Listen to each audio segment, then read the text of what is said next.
welcome back to this in-person, not virtual episode of Puck Drop. For those of you who don't remember us because you did not watch us virtually, my name is Ryan Lowy, and I'm joined with my esteemed colleagues, Jacob the Goggle Man, jeez, that was not a good start, and Jordan Cooper. Welcome, gentlemen, back to the studio. It's been too long since we've been back in the studio. I agree. Wait, it's been what, like almost a whole year? It's been a whole year. I know, it has been a whole year. Yeah. I think our last show was like, what, March 1st? I think 2020. Yeah. So, yeah. The It's been past more is than the a year. past, the present is now, and we are back in the studio. Yes, we So, are. with that being said, Jacob, tell us what happened this week with the esteemed New Jersey Devils. They're not very esteemed. Yes, Well, so if you've been watching us virtually, then we do predictions in the end of each episode. Ryan, yet again, was right. I'm too He smart. predicted the Devils would be 3-1, and the Devils went, 1-3, and the Devils did go 1-3. They lost 3-2 to the Washington Capitals. They lost 2-1 to the they lost 2-1 to the New York Islanders. They lost 6-1 to the New York Rangers. They lost 6-3 to the New York Rangers. Ryan and I were actually at that game. That was our first Devils game in person. good to be back. We were on TV. We were on TV twice. If you go back and watch the highlights for that game, you will see us. And the Devils beat the Boston Bruins 1-0. In the most exciting game of all time. Yes. The I'm most being exciting sarcastic. game ever. No. One whole goal. One goal. Just be happy we won. Scott Wedgwood Scott carried Wedgwood got us. another. Okay, we'll talk about it. We'll talk about Scott Wedgwood later. But I just like to give my thoughts on the week. Overall, obviously, the Devils have. Remember earlier in the season when I said the Devils aren't the team they used to be, where they collapsed mid-season and nothing went right, and the wheels wouldn't fall off of them? You said it too early. I said it too early. I spoke too soon. The wheels fell off the Devils. They have, before Sunday's win, I didn't even know they had wheels to begin with, honestly, but... Ryan. Well, anyway, before Sunday's win, the Devils had lost 8 of 9, and the 1-0 win over the Bruins wasn't exactly exhilarating. Scott Wedgwood made a 40-save shutout, and the offense completely shut down and only scored 1 goal. So really, the Devils are just all around bad right now. I just don't understand how the wheels fell off this team so quickly. We started off the season undefeated first couple games, now we're 8-11-2. It's pretty sad, but... Yeah, and you know what? After me and Ryan went to that game on Saturday, the Devils scored 3 goals that game, and I was joking with Ryan. I was going, hey, the Devils scored 3 goals. You know, at least they came out to play for us. Kind of. And in the end, they ended up giving up 6 goals. Not strong defensively, in my opinion. It seemed like the defense was camping at the blue line, in my opinion. The defense the defense has actually been pretty decent. Like 5-on-5 goals against wise, the Devils have been pretty solid all year round. The main difference is the goaltending has fallen apart. Mackenzie Blackwood was elite to start the season. But over the past 5 to 7 games, he's just fallen off. What happened to him? The one game we won this week, we were carried by our 3rd-string goalie, Scott Wedgwood.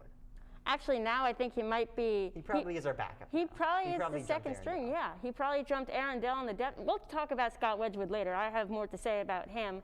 But yeah, overall, ugly week for the Devils, just very ugly. And that 1-0 win over Boston, again, the Devils didn't exactly play well. Scott Wedgwood carried them, and they only scored a goal. Courtesy of Kyle Palmieri. Ryan's guy. Speaking of Kyle Palmieri, Ryan wanted him to be captain. Figured we'd bring this up for our viewers who haven't been watching virtual and have been keeping it. Nico Hischier was named captain over the past year of the New Jersey Devils. Ryan obviously has been wanting Kyle Palmieri for a long time. I've been a big advocate of Nico Hischier since the beginning. Jordan's of the been show. a bandwagon. He thought it was going to be Palmieri at first, so he followed me. And then when he knew that it was going to be Hischier, he jumped the gun and started following you so he could say he was right. I mean, Yes, he did. Kinda. I was always in between on who I wanted to be captain. But yeah, should we move on to Player of the Week? Sure. Not yet. I want to bring up the fact that the Devils cannot score goals. This week they scored 1 goal in every game except for their 6-3 loss to the Rangers. Which they still got killed, in my opinion. It felt like a very big loss. And it's like, they were playing the Rangers' backup goalie in that game. They were playing Alex Georgiev. So the Devils have proven when they are playing an actual good goalie, they can't score. And you know what? Scoring has been a problem with the Devils for a long time. They just need to get at least a little better at it. You can't score one goal a game and expect to even have a chance to win. And you know what? This is a young team, and I still think they have a lot of scoring potential. They have a lot of future stars in Jack Hughes and Nico Hischier. Alex Holtz and Nolan Foote are supposed to be great goal scorers in the pipeline. Yeah, I mean, they have a lot of scoring potential, but this is what happens with a young team. They just get snake bitten, and there's nothing you can do about it. Excuse me. There's nothing you can do about it. It's a young team with a lot of potential, but they haven't put it together yet, and they need time. They need time, and it just hasn't happened yet. Yeah, what I'm really just disappointed about is this is reminding us of, I believe it was the 1920 or 1819 season where the team started off so strong, 3 or 4-0. Coming off 18-19. Yeah, coming off of a win against Edmonton out of the country. They come back strong, ridiculous, and then they fall apart, and we're seeing that again. Big hopes at the beginning of the season looked very strong. The only difference, though, is that this year is bouncing off of a year where we struggled. The year prior, that year that I was just talking about, they made it to the playoffs. But still, reminds me, very disappointing. But again, we're not that bad. We're 8-11-2. We're not even at the half mark yet of the season. We do have a tough schedule coming up. It is a very crammed-in schedule. And this team is young, so I think we're putting a lot of pressure on them. But talent, I see. And you know what? It's not even that we expected them to be good, because let's be honest, at the start of the season we knew they were going to be a losing team. We just got our hopes up when they started winning a lot, but they fell back down to earth. And you know, this is what they're supposed to be at. They're supposed to be a losing team this year, and I'm not going to be overly upset if they end up being a losing team. You know what? They probably will, but I think now we should segue over to. We've been holding up talking about Scott Wedgwood for this whole segment, at least for the most part. Let's talk about Scott Wedgwood and our players of the week. Jordan, you can go first. Well, I mean, it's sad to say that Scott Wedgwood is my player of the week because he only played in one game this week. But honestly, that shutout was stellar, and he's the only player of note that did anything this week. Like, seriously. Kyle Palmieri. Kyle Palmieri, like, scored a goal, and that's pretty much all he did. In a winning game. And maybe an assist. But Scott Wedgwood made a 40-save shutout. That was electric. That against the electric Bruins offense, that was a legendary performance by Wedgwood, who, you know, hadn't had a win prior to his shutout. His last shutout. He has 2 shutouts on the year as a third-string goalie. That's magnificent, and he's my player of the week. I mean, it's sad to say, but he is. All right, yeah, I'll go next. My player of the week, I was going to say Scott Wedgwood, and it was close between him and the player I ended up choosing. But the player I am going to choose, you might be surprised, for the first time in puck drop history, PK Subban is my player of the week. PK Subban, if you look at his advanced stats from this past week, he has had some of the best games, if not the best games, as a Devil over the year and a quarter he's had with the Devils. Points-wise, he had a goal and an assist in those 4 games. And he had an assist on the 1 goal the Devils had 2 days ago in Boston.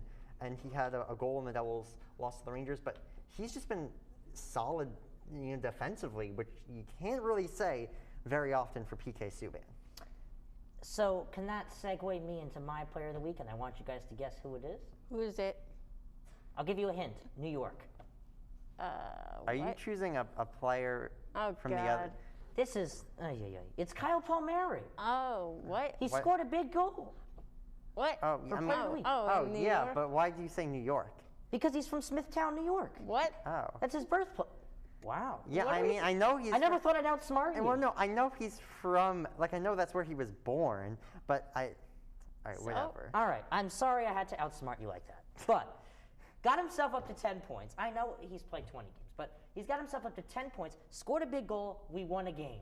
1-3, my predictions were right. I love Kyle Palmieri, so Kyle Palmieri's my player of the week. I think this is the first week all season where all 3 of us have had different players of the week. We've all been in a consensus for like the whole season. And Just about, yeah. I want to touch on PK Subban. Yeah, he's been solid, and he was one of the Devils' best players this week. But and he's well deserving of Player of the Week. But all in all, in a normal Devils week, this week would not have been a Player of the Week candidate because Oh no, he wouldn't was have been Player of the Week fine. in a normal week. But because the Devils were so bad this week, PK Subban has risen to the occasion and was my Player of the Week. Yeah. I respect PK Subban's play. I think he's been one of the better defenders recently. Excuse me. But, however, I would like to say this defense from the Devils did not look very strong in their 6-3 loss. Well. No, of course not. Yeah. But one thing I want to bring up is the fall of a Devils defensive pair and the rise of a Devils defensive pair. So the Devils had a pair of Ty Smith, rookie, and Damon Severson. That was one of, if not the best defensive pair in the entire NHL for a while. Not like points-wise. They wouldn't be super flashy, but they were just steady in their own end, made the smart plays, and created a lot of chances. That pair has, kind of fallen off over the past couple weeks. But another pair has risen to the occasion, and that is PK Subban, who I just mentioned as my Player of the Week, and Dmitry Kulikov. And Kulikov had a Yes. great start to the year, playing with Damon Severson, who has been a top defenseman in the league this year. He fell off a bit when he was taken away from Severson, but then when he was placed with PK Subban, I think that is where he's regained his magic. Because Kulikov and Subban have just been creating a bunch of chances. They've been easily the Devils' best defensive pair over this past week and the week prior. And overall, they've just been really great. Yeah, and you would think they would be like second or third pairing, and which is what they're supposed to be played as. But they have really stepped up. And I want to talk about Damon Severson for a second because some people watching may still underrate him, and that is a crime. He's been top. If you look at him analytically, he's been top 10 in Corsi percentage among defensemen in the league. If you don't know what Corsi percentage is, Corsi's are It's basically Jordan's favorite stat. It's my favorite stat. It's basically shot attempts a team has. Corsi percentage is the percentage of shot attempts a team has. While the specific players on the ice. So Yes. so basically, just as an example, say Taylor Hall, for example, it's a very controversial player on this show, but I'm just using it as an example. Say Taylor Hall's on the ice. When he's on the ice for a shift, his team gets 5 scoring chances and 5 chances against in that one shift, which is a lot for a one shift, but I wanted to use even numbers. Then his Corsi percentage Corsi 4 percentage would be 50% because half of the chances when he was on the ice was for him and half were against. So that's basically a simple summary of what Corsi 4 is, because we are going to be using advanced stats like that a lot in the future. We do know Jordan loves to resort to Corsi. I love to resort to Corsi. It's a good measuring tool for how well a player helps his team. But yeah, Damon Severson, I haven't checked his actual Corsi 4 percentage in a couple days, so it may have changed. But I think he's still like top 10, top 15 players in the league. Jacob is looking it up. He's typing away. Yeah, Damon Severson, just one of the best defensive defensemen in the league. And Ty Smith, he's had a very impressive rookie season. Very impressive rookie season. He's slowed down a bit as of late, but he's still been quite impressive. Ryan, do you want to touch on that? Not really, but I'd just like to say, Jordan, just about everything you've said there is right, and I want to add on to Damon Severson. Severson actually, in my opinion, played pretty well in their 6-3 loss to Boston. I really like Damon Severson, so that's really just all I'd like to say based off of what you said, Jordan. Otherwise, I would like to say that just about every single thing you've said there has been correct. Wow, that's a first for you. It is a first. All right, so I looked it up. This year, Damon Severson's Corsi 4 percentage is 56.88%, which might not sound amazing, or this is 5-on-5 Corsi 4 percentage, but it might not sound amazing, but anything above 50% is good. It's strong. Because it means when you're on the ice, you create more chances than you do let up. Yeah. Anyway, what else? Furthermore, on Scott Wedgwood, I alluded to this earlier, but he may have jumped Aaron Dell in the goalie depth chart. which is And for now, Mackenzie Blackwood he's going to be starting tonight.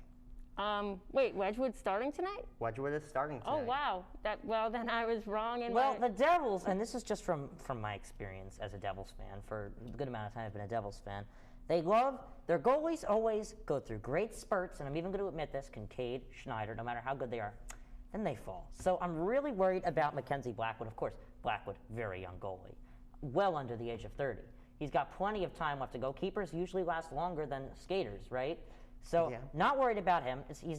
I'm not saying he's going to end up like Schneider, but this just seems to be a recurring Devils issue. Look at where Kincaid is right now. Look at where Schneider is right now. It's just been a recent Devils trend. They're both third-string goalies for the other New York, New Jersey teams. Schneider's third string for the Islanders. Kincaid is third string for the Rangers. Although Keith Kincaid is starting for the New York Rangers tonight against the Pittsburgh Penguins for the first time. I hate to root for the Rangers, but I might have to. Oh my God. No. I love Kincaid. He's one of my favorite goalies. Yeah. I did love Kincaid. There when is he was on actually, the believe it or Devils. not, and I can actually mention some people who like Keith Kincaid, including Guy Riddick, who's working in our crew right now. There is a core following of Keith Kincaid followers out there who like Keith Kincaid. I'm not even kidding. Hey, I'm No, a fan there's also a lot of people who really don't like Keith Kincaid. That is true. I But used I'm just to be saying, one of those people. I'm just saying, there are Keith Kincaid likers out there. So I think he's a great goalie. I think he's got a lot of talent. I like Keith Kincaid, but I can understand why people don't like him as well. Yeah, but Scott Wedgwood starting tonight. I really hope Mackenzie Blackwood picks it up soon because he's been underrated by the rest of. We as Devils fans know his true talent, but the rest of the league has underrated him over the past year, and he needs to pick it up because he can't be underrated like that. I mean, he has elite potential, and I mean, as Jeff Skinner said, you don't get anything from being on the bench. I don't personally adhere to that belief, but I think Mackenzie Blackwood needs to get his bearings back. Yeah, no, he's just really low on morale right now. He needs to have a game against an easier team, like put him in against a team like Buffalo, and it looks like Jack Eichel is going to be out for possibly long term, which is absolutely huge for East Division teams. So, put him in against a team like Buffalo, build up his confidence, and then hopefully he'll be able to pick it up against these stronger teams like your Boston Bruins, like your Washington Capitals. Blackwood is an individual player, very talented, still very young, still has a future, just needs to retool himself a little bit, if I said that correctly. The Devils need to be very, very careful about raising Mackenzie Blackwood's morale because that was part of the downfall of Corey Schneider, whether you like it or not. First he got injured, then he lost morale, and then he went down. But Schneider, not to defend Corey Schneider here. I do like him as a goalie. I think he was a great goalie. I mean, we're not going to get into my opinions on Corey Schneider. It's very complex. But to simplify what I'm trying to say here, Schneider's situation period was so much different than Blackwood's. It's very different, but morale is probably most important for a goalie than it is for any other player. And the Devils need to bring him back in slowly. They need to build up his morale. Because if he loses morale, then he won't be a good goalie, as has been demonstrated since mid-February, really.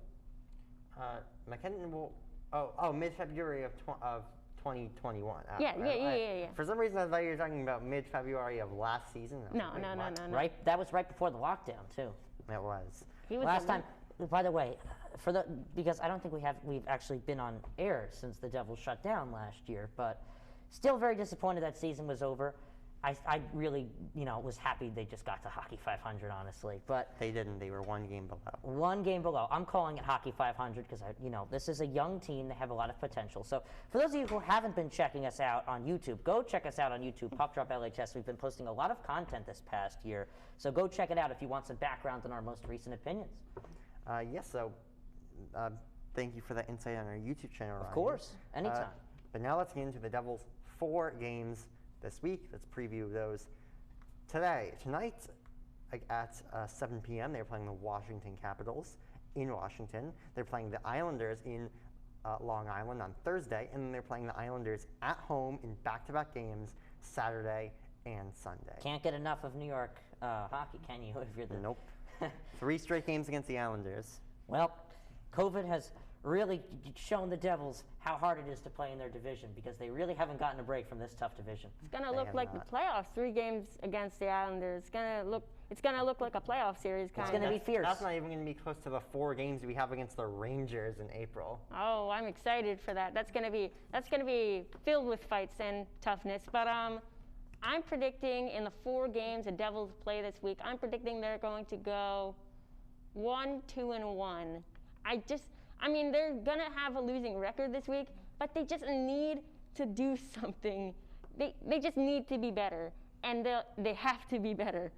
They just have to be better. And do you want, before Ryan says his prediction, the past 2 weeks you predicted them to be 1-3, and you have been correct. And I Don't think- copy me. I think there was one. Don't you copy I think there was me. one. 1-3 is my prediction. I'm saying for your prediction. Oh. You also were right one other week.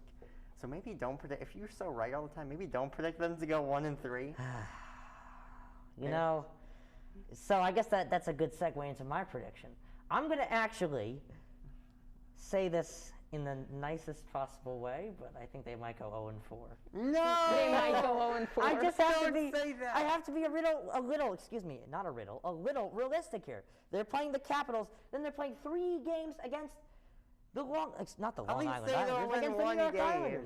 Maybe. I mean, this team needs to regroup themselves. They're being bombarded with games against hard teams. They're really just getting smacked in the face by this division.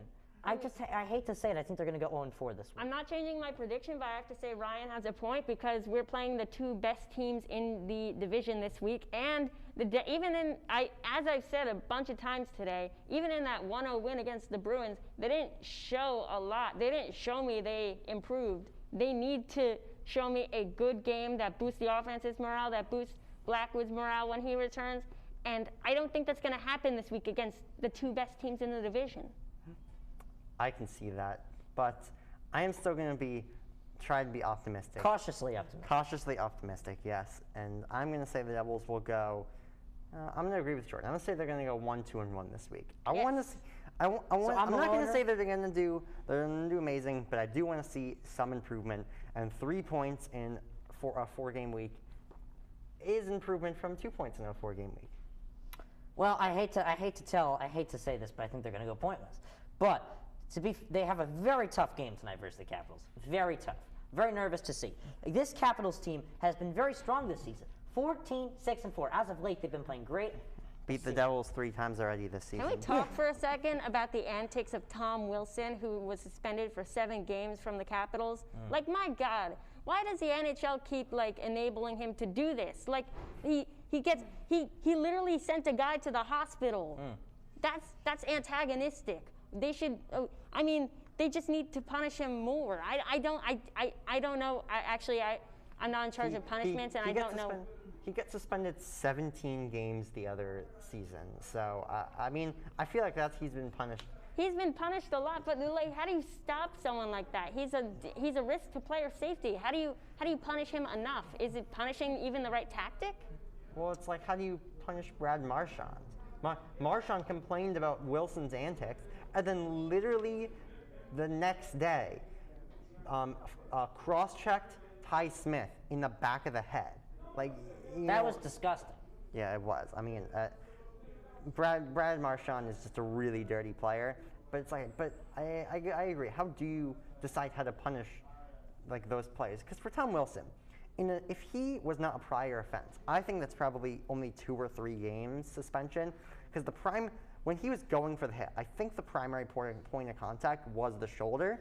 He just might have raised it a tiny bit at the last second. But I think the primary point of contact was supposed to be the shoulder. Still a suspension for sure. I don't think 7 games. But I think we're getting off topic because we're not even talking about the Devils anymore. Let's get back on We're talking about the Capitals. Yes, let's get back on the topic. Devils are not in last. They're second to last in the Metro East Division. Because the Sabres are worse. Yes, the Sabres. As Oh, bad as the Devils are, the Sabres will always be worse. But right after they play the second best team in the division at 14-6-4, the Capitals, they have to take on the 15-6-4 Islanders. 3 straight games. 3 straight games. That's a very nerve-wracking amount of games against such a strong team.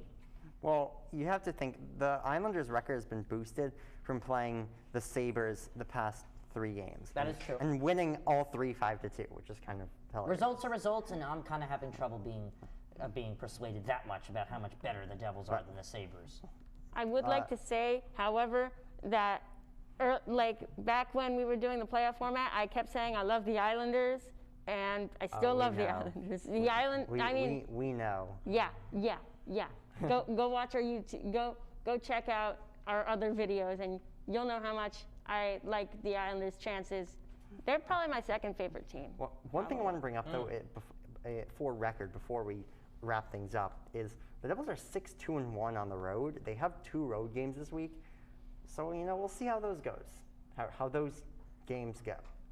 Remember the days in 2017-18 when they actually did amazing at home? Yeah, no, now they're 2-9-1 at home.